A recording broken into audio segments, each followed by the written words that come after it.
Welcome to the Slop Farm. Enjoy the video. You start by preparing.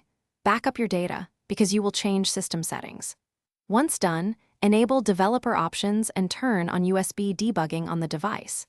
Make sure a PC has ADB installed and the Android device is connected via USB. Accept the debugging prompt when it appears. These are the prerequisites so you can safely stop the Android setup process without getting locked out, and they let you run the necessary commands in the next step. You now locate and disable the setup app.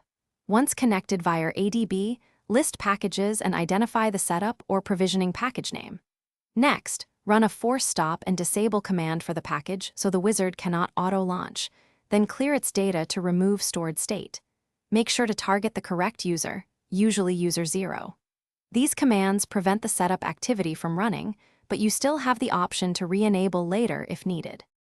You finish by rebooting the device and verifying the setup wizard no longer appears. That confirms success.